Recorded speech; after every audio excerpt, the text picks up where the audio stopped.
Hello everyone, कैसे हैं आप सब। स्वागत है आपका एक बार फिर से गेनर एकेडमी के ऑफिशियल यूट्यूब चैनल पर। मैं रेनू आज आपके साथ डिस्कस करना चाहूँगी 12th क्लास साइकोलॉजी का फर्स्ट लेसन हमारा मनोवैज्ञानिक गुणों में विभिन्नताएं। तो बच्चों, मैं आपको जो है फर्स्ट इसका हाफ पार्ट हम कंप्लीट कर चुके हैं फर्स्ट वीडियो में। सेकंड हम कंप्लीट लेसन ये करते हैं, तो बने रहें वीडियो में। तो नेक्स्ट टॉपिक है हमारा बुद्धि में व्यक्तिगत भिन्नताएं, यानी कि जो हमारी बुद्धि होती है उसमें व्यक्तिगत भिन्नताएं किस तरीके से हमें देखने को मिलती है वो हम जान लेते हैं आज। ओके, तो जो है बुद्धि आनुवांशिकता तथा पर्यावरण की अंतःक्रिया होती है।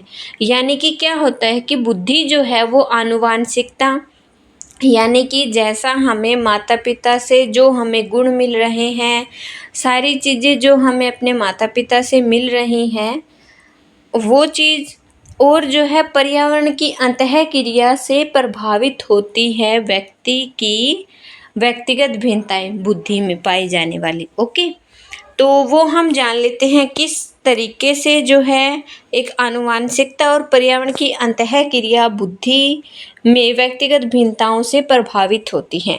ओके, तो क्या है, सबसे पहले बुद्धि पर आनुवांशिकता के प्रभावों के मुख्य रूप से यमक या जुड़वां या दत्तक बच्चों के अध्ययन से प्राप्त होते हैं। यानी कि इनका हमें आनुवांशिकता का पता लगाने के लिए जो है वो दो जुड़वा बच्चों के ऊपर अध्ययन किए गए हैं। वो किस तरीके से हैं हम देख लेते हैं।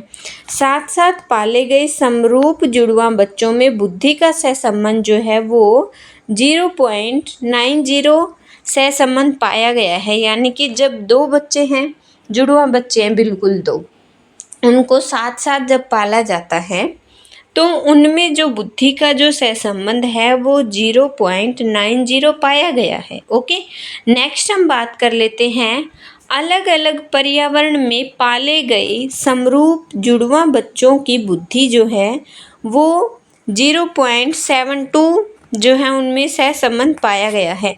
नेक्स्ट में क्या है, साथ साथ पाले गए भ्रातृ जुड़वा बच्चों की बुद्धि में लगभग जो है 0.60 सहसंबंध पाया गया है।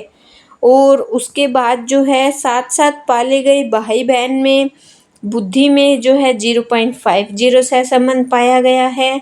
और अलग अलग पाले गए सौहार्दों की बुद्धि जो है उसमें 0.25 सहसंबंध हमें देखने को मिला है। ओके, तो इसमें आगे क्या है कि ये बता दिया कि जब भी ज़्यादा सहसंबंध किस में पाया गया है, साथ साथ पाले गए समरूप जुड़वा बच्चों में। ओके, तो जो है इनमें बुद्धि का सहसंबंध ज़्यादा पाया गया है, क्योंकि एक तो ये जुड़वा बच्चे हैं, साथ में इनका पालन पोषण एक फैमिली के द्वारा हो रहा है, और जो है इनका बिहेवियर जो है वो लगभग बिल्कुल जो है बुद्धि, इनकी सोचने की क्षमता, वो सब साथ रह रहे हैं, एक फैमिली के द्वारा पाले गए हैं, जुड़वा बच्चे हैं। तो इनमें सहसंबंध ज़्यादा हमें देखने को मिला है बजाय जो अलग अलग हैं या भाई बहन हैं उनके अलावा। ओके, तो कहीं ना कहीं आनुवांशिकता इसके ऊपर प्रभाव डाल रही है। उसके बाद हम बात कर लेते हैं नेक्स्ट इसी में पर्यावरण की।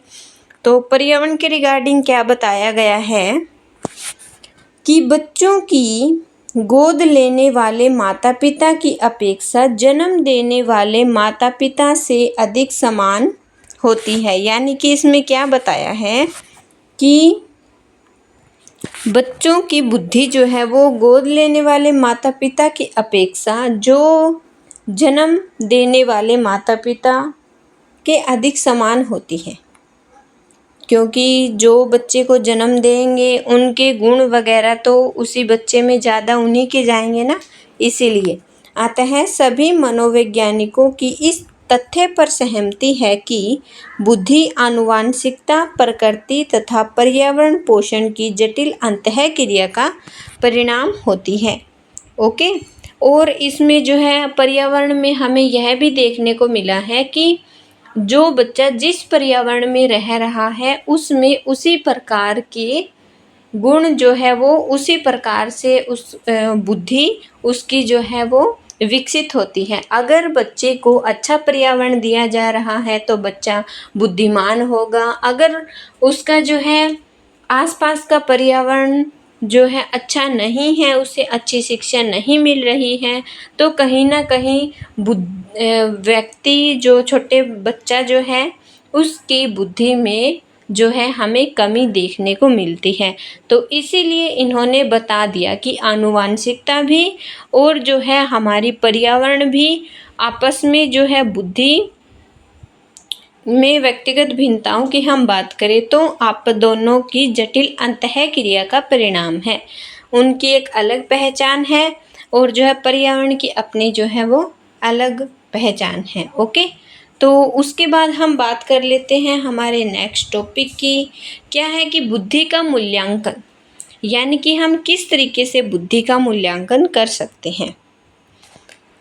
तो इसमें इन्होंने बताया है आगे, सर्वप्रथम जो है 1905 में एल्फ्रेड बिने तथा थियोडर साइमन ने औपचारिक रूप से बुद्धि के मापन का सफल प्रयास किया।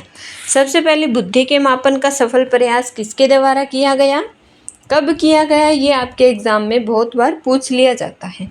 ओके, तो जो है वो 1905 में एल्फ्रेड बिने तथा थियोडर साइमन के द्वारा किया गया है। ओके, तो इन्होंने जो है अपने अध्ययन में दो प्रकार की आयु, एक मानसिक आयु जिससे हम बुद्धि को माप सकते हैं, एक हमारी काल अनुक्रमिक आयु और बुद्धि लब्धि इन्होंने दी है, जिसके द्वारा बुद्धि का मूल्यांकन करना आसान हो जाता है। तो वो हम जान लेते हैं क्या है। ओके, तो सबसे पहले इन्होंने बताया कि जो है मानसिक आयु में क्या होता है, 1908 में दिया गया है। ये अपनी मापनी का संशोधन करते हुए उन्होंने मानसिक आयु का संप्रत्यय दिया। फिर उसके बाद जो है किसी व्यक्ति का बौद्धिक विकास अपनी आयु वर्ग के अन्य व्यक्तियों की तुलना में कितना हुआ है, इससे हम पता लगा सकते हैं हमारी मानसिक आयु, यानी कि मस्तिष्कीय रूप से हम कितनी हमारी बुद्धि की जो है वो डेवलप हुई है। हमारे साथ वाले बच्चों के हिसाब से 2 बच्चों को लिया जाता है, उनकी अगर एज सेम है, उनमें हम देखेंगे मानसिक आयु जो है किस में ज़्यादा है किस में कम है। ओके, वो हमें दिखाती है व्यक्ति का बौद्धिक विकास अपनी आयु वर्ग के अन्य व्यक्तियों की तुलना में कितना हुआ है, वो होती है हमारी मानसिक आयु। उसके बाद हम बात कर लेते हैं काल अनुक्रमिक आयु। जन्म लेने के बाद बीत चुकी अवधि के बराबर होती है, यानी कि एक बच्चा 10 साल का है तो जन्म लेने के 10 साल बाद पूरा जो है वो 10 साल उसकी जो है काल अनुक्रमिक आयु है। ओके, फिर नेक्स्ट हम बात कर लेते हैं इसमें बुद्धि लब्धि की। इसमें क्या होता है कि बुद्धि लब्धि जो है 1912 में जर्मन मनोवैज्ञानिक विलियम स्टर्न ने बुद्धि लब्धि का संप्रत्यय दिया है। 1912 में विलियम स्टर्न के द्वारा दिया गया है। ओके, इसमें इन्होंने क्या बताया है, किसी व्यक्ति की मानसिक आयु को उसकी काल अनुक्रमिक आयु से भाग देने के बाद उसको 100 से गुणा करने से उसकी जो है बुद्धि लब्धि प्राप्त हो जाती है। यानी कि जब हमें बुद्धि लब्धि निकालनी होती है तो हम क्या करते हैं कि व्यक्ति की मानसिक आयु और भाग देते हैं उसे गुणा में काल अनुक्रमिक आयु और जो है उसे डिवाइड करते हैं हम 100 से, तब हम निकाल सकते हैं व्यक्ति की बुद्धि लब्धि। ओके, तो कई बार आपके एग्ज़ाम में पूछ लिया जाता है कि मानसिक आयु इतनी है, काल अनुक्रमिक आयु इतनी है, तो हमें बुद्धि लब्धि निकाल के आप दीजिए। ओके, तो इसके क्वेश्चंस आप ट्राई कर लेना। सेकंड पॉइंट की हम बात कर लेते हैं, वो है सामान्य वक्र। सामान्य वक्र एक टॉपिक है, इसमें क्या बताया है, बुद्धि लब्धि प्राप्तांकों को यदि एक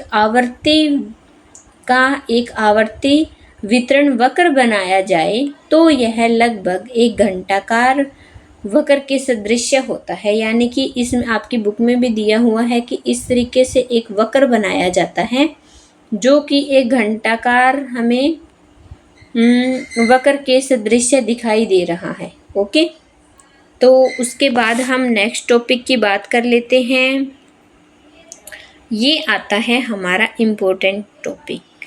कई बार एग्जाम में पूछ लिया जाता है कि ये जो है वर्गीकरण किस आधार पे किया गया है, या फिर जो है हम कह सकते हैं कि किस तरीके से इनका हम वर्गीकरण कर सकते हैं, ये सारणी बताइए। और कई बार आपके एग्जाम में ये भी पूछ लिया जाता है कि श्रेष्ठ व्यक्ति जो है, जैसे कि ये पूछ लिया कि जो श्रेष्ठ हैं उनका कितना प्रतिशत है, उच्च कितने प्रतिशत है, कहाँ से 110 से 119 के बीच कौन से व्यक्ति आते हैं, वो सब आप जो है इसे अच्छे से रीड कर लेना।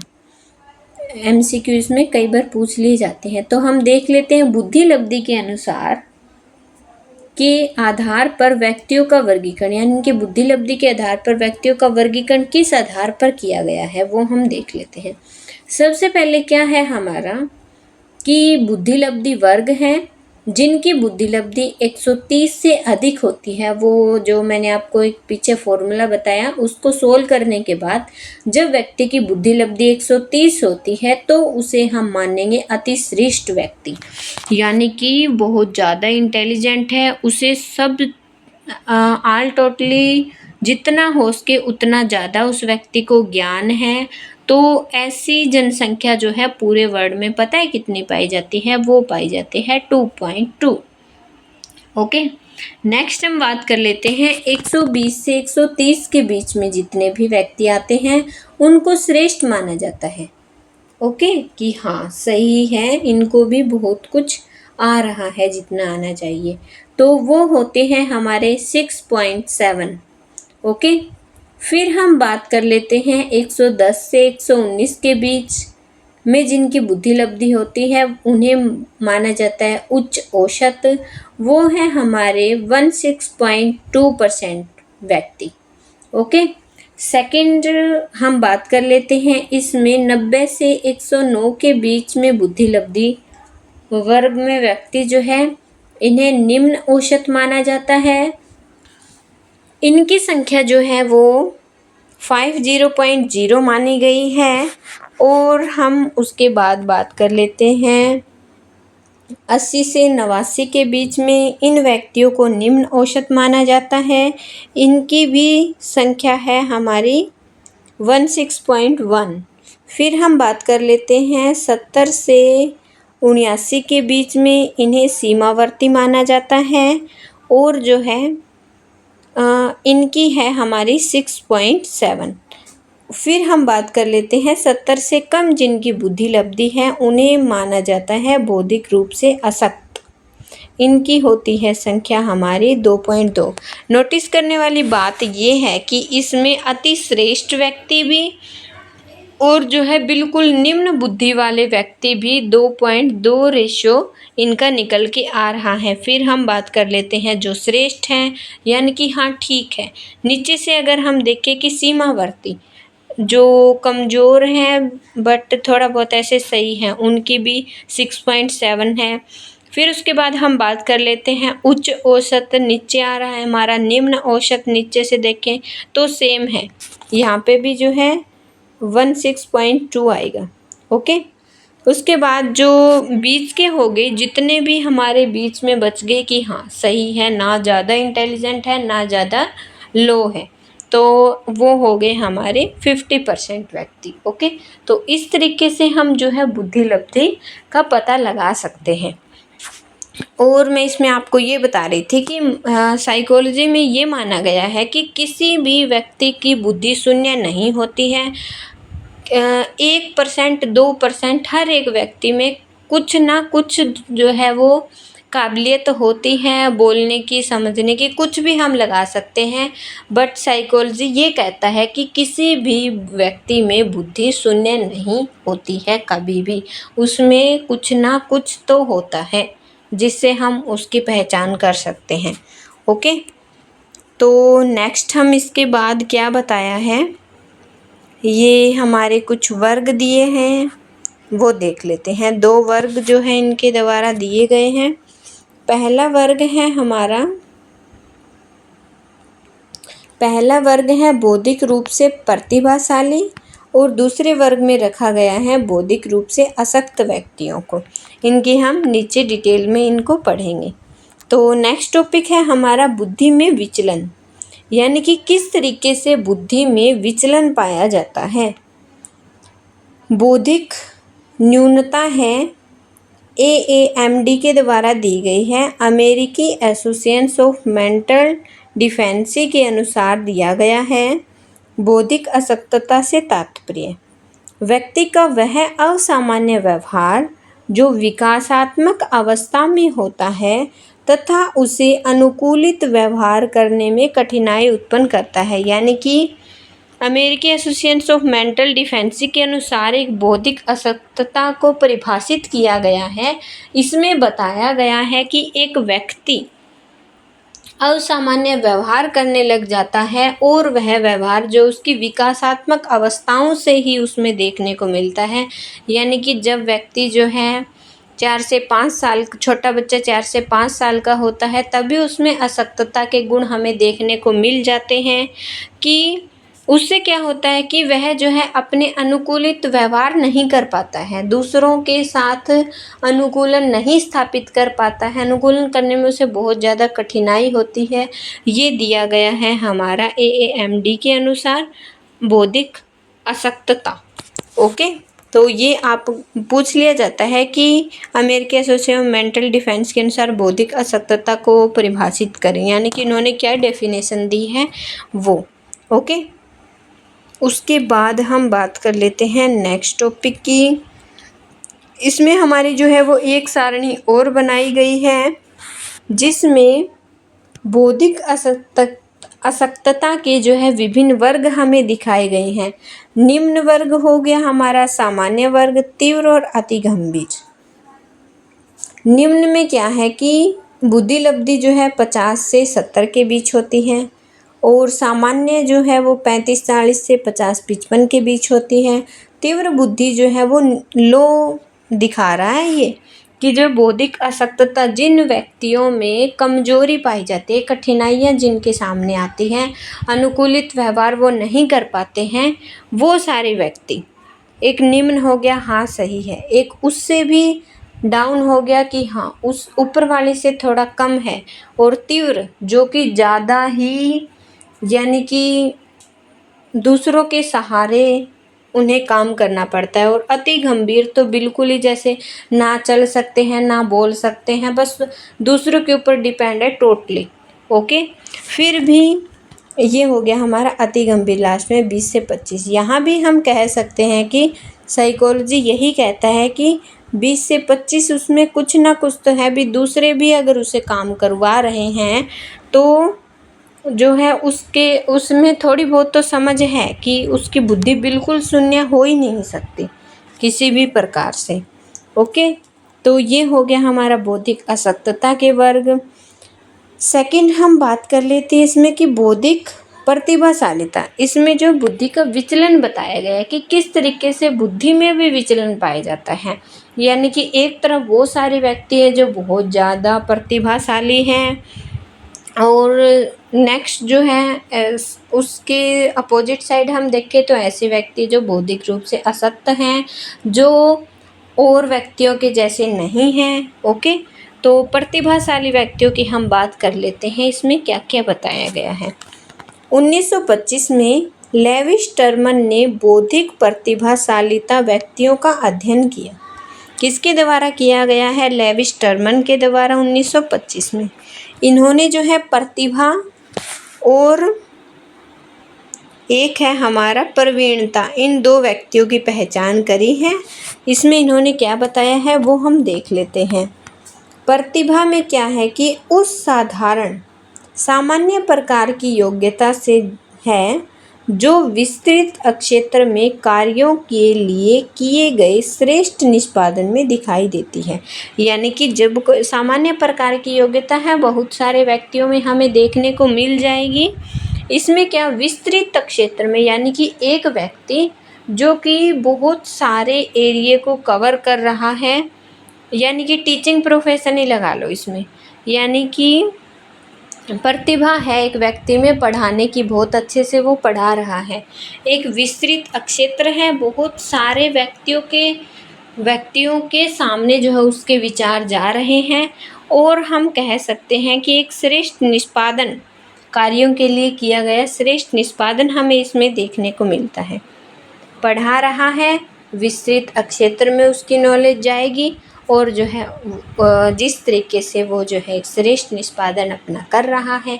ओके, सेकंड हम इसमें बात कर लेते हैं प्रवीणता की। तो प्रवीणता में क्या होता है, किसी विशिष्ट अथवा संकुचित क्षेत्र की श्रेष्ठ योग्यता है। यानी कि इनका एरिया जो है ज़्यादा विस्तृत नहीं होता है, संकुचित होता है और विशिष्ट होता है कोई, यानी कि विशेष कार्य करना की श्रेष्ठ योग्यता से है। प्रवीण व्यक्ति को कभी कभी अद्भुत प्रतिभाशाली कहा जा सकता है। यानी कि प्रवीणता प्रतिभाशालीता से अधिक महत्वपूर्ण है। अध्यापकों के दृष्टिकोण में किसी व्यक्ति की प्रतिभाशालीता उसकी उच्च योग्यता, उच्च सृजनात्मकता तथा उच्च प्रतिबद्धता के गुणों के संयोजन पर निर्भर करती है। ओके, ये जो है अध्यापकों के दृष्टिकोण बता दिया व्यक्ति की प्रतिभाशालीता के बारे में। ओके, उसके बाद हम बात कर लेते हैं प्रतिभाशाली व्यक्ति कौन है, उनमें किस किस प्रकार की क्वालिटीज़ हमें देखने को मिलती हैं वो हम देख लेते हैं। एग्ज़ाम में पूछा जाता है, 3 नंबर में आता है आपका ये क्वेश्चन कि प्रतिभाशाली व्यक्तियों की हम पहचान कैसे करेंगे, उनमें क्या क्या विशेषताएं पाई जाती है, तो वो हम जान लेते हैं। अब सबसे पहले क्या होता है कि जो प्रतिभाशाली व्यक्ति होते हैं, प्रतिभाशाली व्यक्ति हो गए यानी कि छोटे बच्चे हो गए, जो भी है, चिंतन करने की अधिक क्षमता उनमें पाई जाती है। यानी कि हर टाइम वो चिंतन करते रहते हैं कि किस काम को मैं किस तरीके से कर सकता हूँ। नए नए प्रश्न उनके दिमाग में आते हैं कि हाँ, मैंने ये काम किया तो ये कैसे हुआ, वो कैसे हुआ, ये ऐसे हुआ तो क्यों हुआ। यानी कि इस तरीके से नए नए प्रश्न जो है उनके दिमाग में आते हैं, वो बच्चे जो है प्रतिभाशाली होते हैं। नेक्स्ट हम बात कर लेते हैं समस्या समाधान करने की उच्च योग्यता उनमें पाई जाती है। यानी कि उनके सामने किसी भी प्रकार की कोई समस्या क्यों ना आ जाए, वो अपने समस्या का समाधान कैसे ना कैसे निकाल ही लेते हैं। नेक्स्ट हम बात कर लेते हैं सामान्यीकरण तथा विभेदन करने की श्रेष्ठ योग्यता। यानी कि क्या चीज़ सही है, क्या चीज़ गलत है, उनमें विभेद करने की उन जो बच्चों में है श्रेष्ठ योग्यता हमें देखने को मिलती है। फिर हम बात कर लेते हैं नेक्स्ट टॉपिक की स्वतंत्र रूप से चिंतन करने की योग्यता उनमें पाई जाती है। यानी कि किसी प्रकार का दबाव वगैरह उन्हें पसंद नहीं होता है, वो अपनी बात को स्वतंत्र रूप से रख पाते हैं। लंबी अवधि तक अकेला रहकर अध्ययन करना। यानी कि उन्हें भीड़ भाड़ का एरिया इतना पसंद नहीं होता है, अकेले में रहकर बहुत ज़्यादा टाइम तक वो जो है अध्ययन कर सकते हैं, किसी जैसे ये वैज्ञानिक वगैरह होगी। ओके, उसके बाद हम बात कर लेते हैं सूचना प्रक्रमण की उच्च गति। यानी कि किस तरीके से मैं ज़्यादा से ज़्यादा सूचनाओं को इकट्ठा कर सकता हूँ, इनकी जो है उसमें उच्च गति होती है। तो इस आधार पर हम देख सकते हैं कि एक बच्चा जो है वो प्रतिभाशाली है। ओके, ये होता है हमारा टॉपिक कंप्लीट। उसके बाद हम देख लेते हैं नेक्स्ट टॉपिक आता है हमारा कि बुद्धि परीक्षणों के प्रकार। कितने प्रकार हैं? 2 प्रकार की बुद्धि परीक्षण जो है वो हमें दिखाए गए हैं। सबसे पहले बात कर लेते हैं हम व्यक्ति तथा सामूहिक बुद्धि परीक्षण। इसमें क्या होता है, व्यक्तिगत बुद्धि परीक्षण में यह परीक्षण जिसके द्वारा एक समय में एक व्यक्ति पर बुद्धि परीक्षण किया जाता है। ओके, यानी कि जब कोई मनोवैज्ञानिक जो है किसी व्यक्ति के ऊपर उन्हें परीक्षण करना होता है, तो एक व्यक्ति पर परफॉर्मा वगैरह उन्हें दे के एक व्यक्ति के ऊपर अध्ययन कर लिया। ओके, समूह बुद्धि परीक्षण में क्या होता है कि एक समय में बहुत सारे व्यक्तियों को समूह में दिया जाता है, यानी कि कोई भी सूचना देनी है। व्यक्तिगत बुद्धि परीक्षण उसकी जो है वो उसकी पर्सनल कोई इन्फॉर्मेशन हो सकती है जो कि सिर्फ उसी तक पहुंचनी चाहिए, तो उसमें जो है एक व्यक्ति को शामिल किया जाता है। समूह बुद्धि परीक्षण में क्या है कि हमें कोई बात रखनी है, बहुत सारे लोगों तक पहुंचानी है, जैसे रेडियो संचार हम इसमें ले सकते हैं।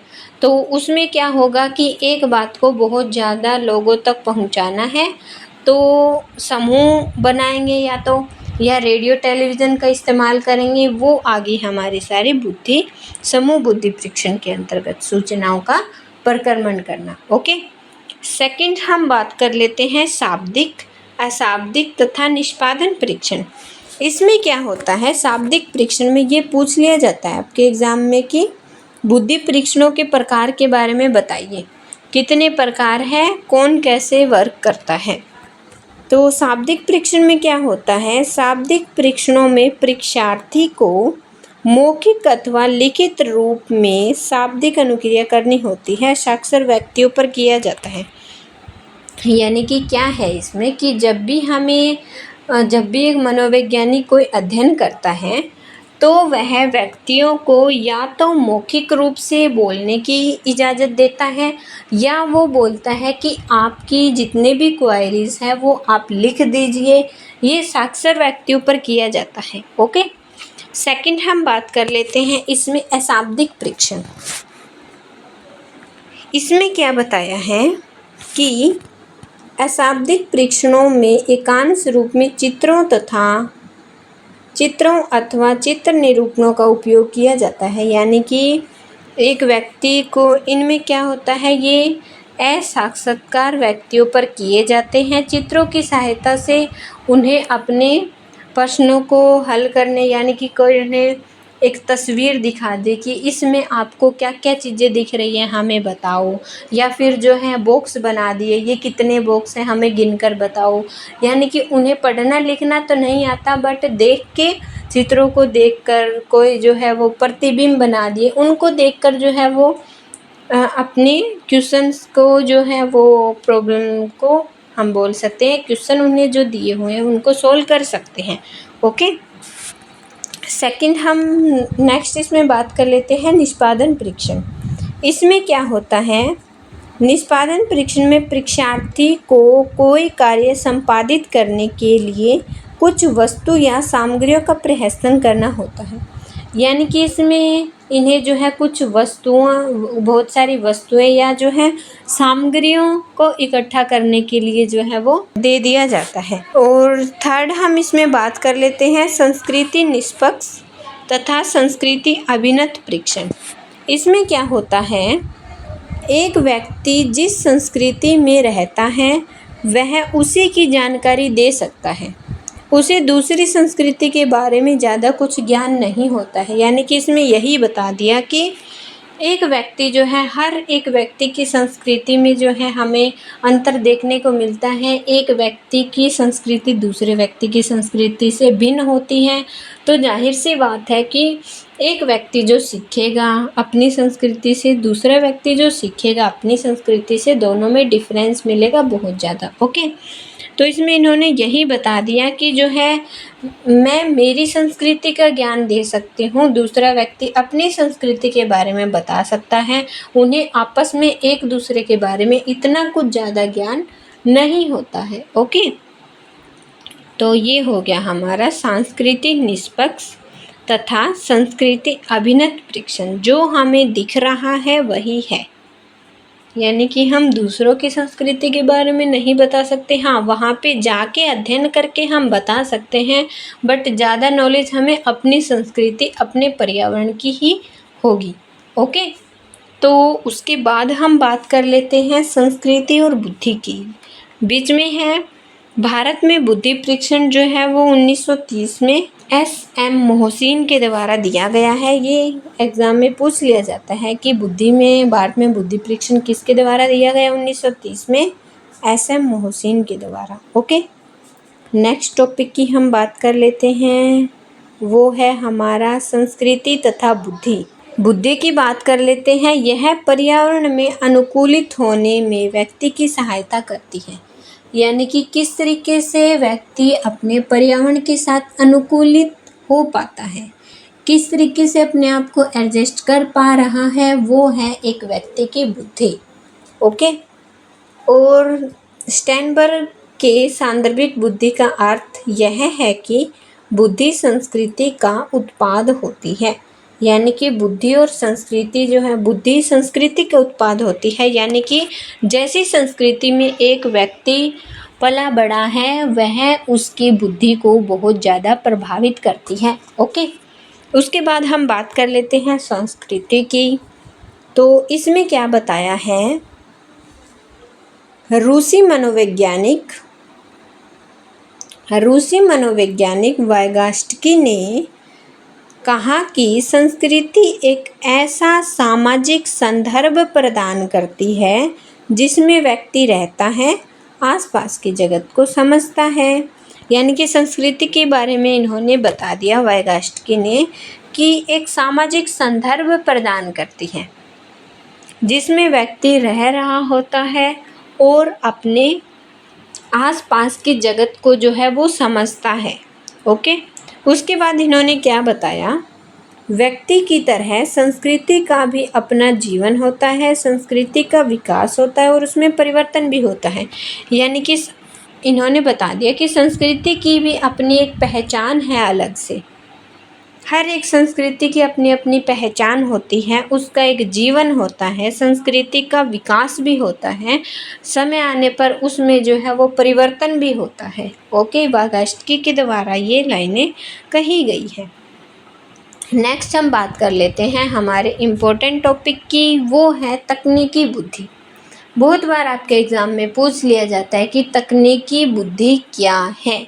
तकनीकी बुद्धि में विकसित समाज में व्यक्ति ऐसे बाल पोषण रीतियों को अपनाते हैं, इसमें आएगा रीतियाँ, यहाँ पे सही से लिखा नहीं जा रहा है। तकनीकी रूप से विकसित समाज में व्यक्ति ऐसी बाल पोषण रीतियों को अपनाते हैं जिसमें बच्चे में सामान्यीकरण, अमूर्तकरण, गति न्यूनतम प्रयास करने तथा रीतियाँ तथा मानसिक स्तर पर वस्तुओं का प्रहसन करने की क्षमता हमें देखने को मिलती है। ओके। उसके बाद हम बात कर लेते हैं नेक्स्ट टॉपिक की, वो है भारतीय परंपरा में बुद्धि के अंतर्गत स्वीकार की जाने वाली क्षमताओं को हम देख लेते हैं। सबसे पहले आती है हमारी, इसमें बता दिया एक समाकलित बुद्धि।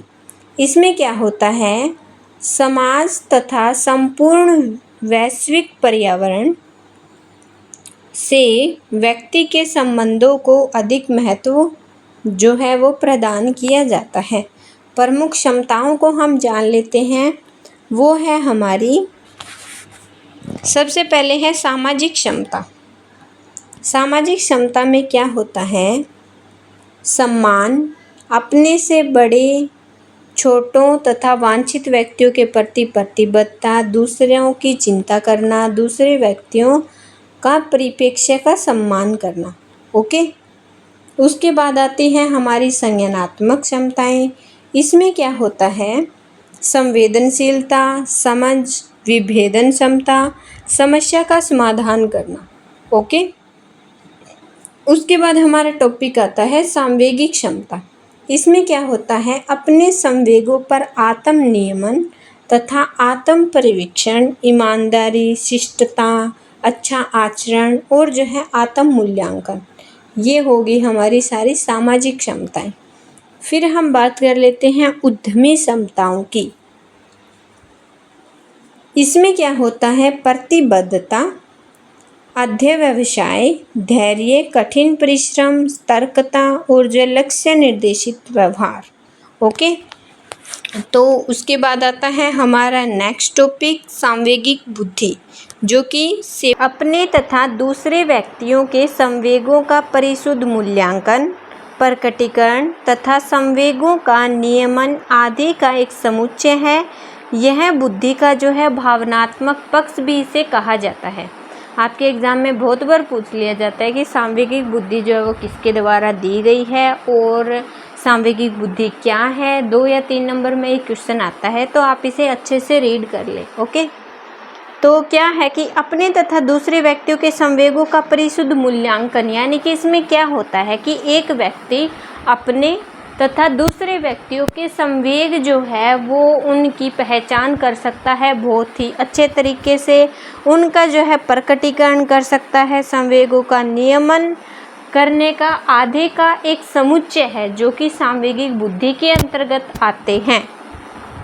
यह बुद्धि का जो है भावनात्मक पक्ष भी इसे इसीलिए कहा गया है कि व्यक्ति के अंदर चल रहे भावों की पहचान कर सकना, उनका प्रकटीकरण नियमन कर सकना, इसीलिए इसे भावनात्मक पक्ष भी कहा जाता है।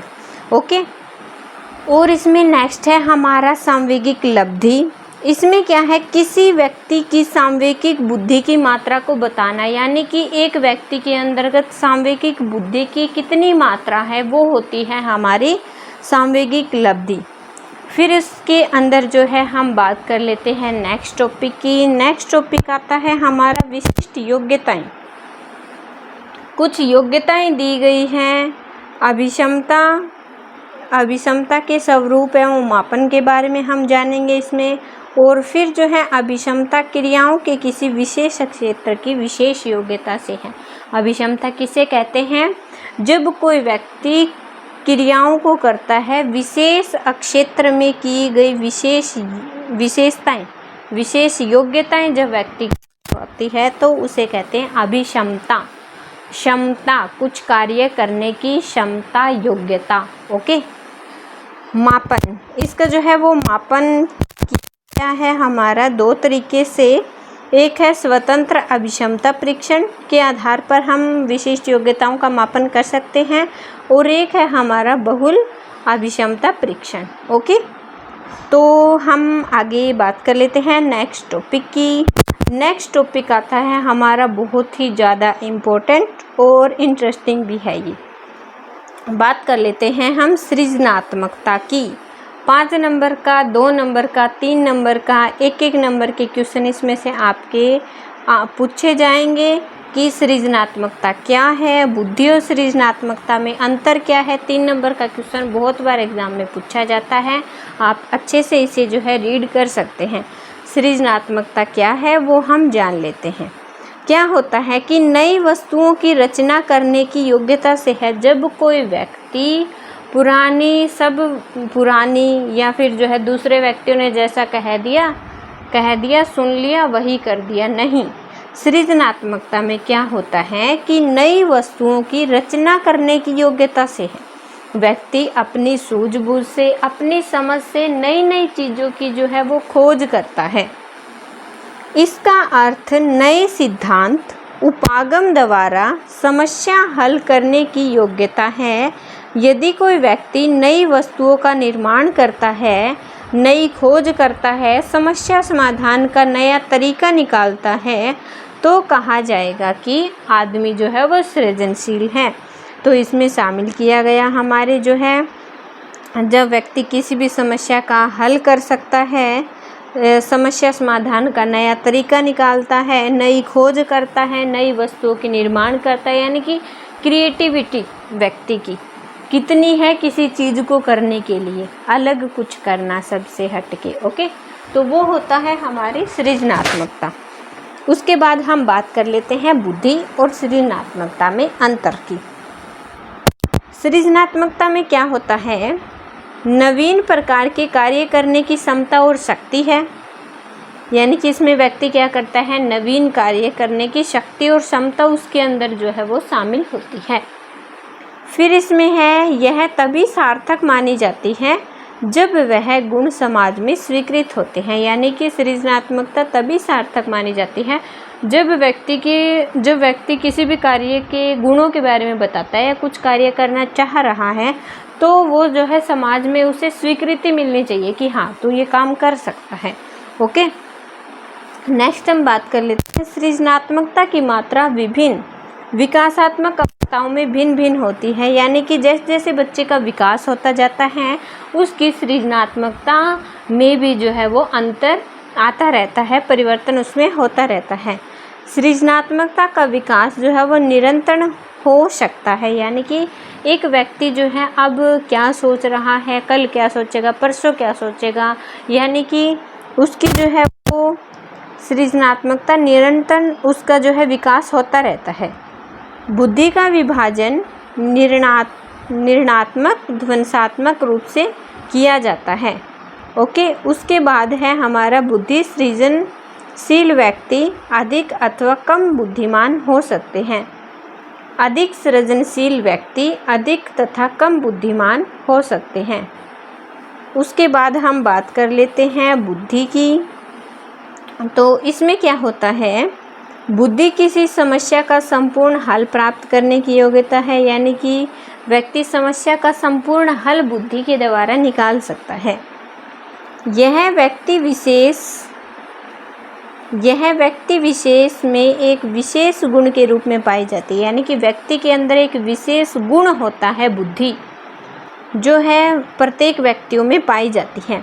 विभिन्न विकासात्मक अवस्थाओं में बुद्धि लब्धि एक जैसी रहती है। यानी कि जितनी व्यक्ति की बुद्धि है, जब जैसे जैसे उसका विकास हो रहा है बुद्धि में, हाँ थोड़ा बहुत बढ़ोतरी या कम हो सकता है, बट बुद्धि लब्धि जो है वो एक जैसी रहती है व्यक्ति की। बुद्धि का विकास नहीं होता, परंतु विशिष्ट उपायों से इसे थोड़ा कम या ज़्यादा बढ़ाया जा सकता है। इसकी मात्रा को बढ़ाया जा सकता है निरंतर प्रयास के द्वारा, नई नई चीज़ों को सीख के समझ के वो सब। ओके, बुद्धि का विभाजन बुद्धि लब्धि के आधार पर औसत से कम, औसत और औसत से अधिक रूप से किया जाता है।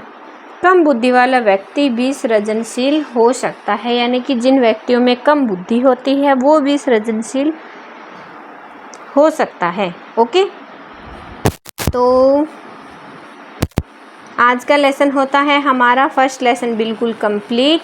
इसके क्वेश्चन आंसर मैं आपको जो है नेक्स्ट वीडियो में प्रोवाइड करवा दूंगी, तो बने रहें हमारे साथ। इसके नोट्स और पीडीएफ आपको जो है GainerAcademy.in के नाम से हमारी वेबसाइट जो है वहाँ पे आपको मिल जाएंगे। ओके, तो नेक्स्ट वीडियो में मिलते हैं आप। Okay, thank you.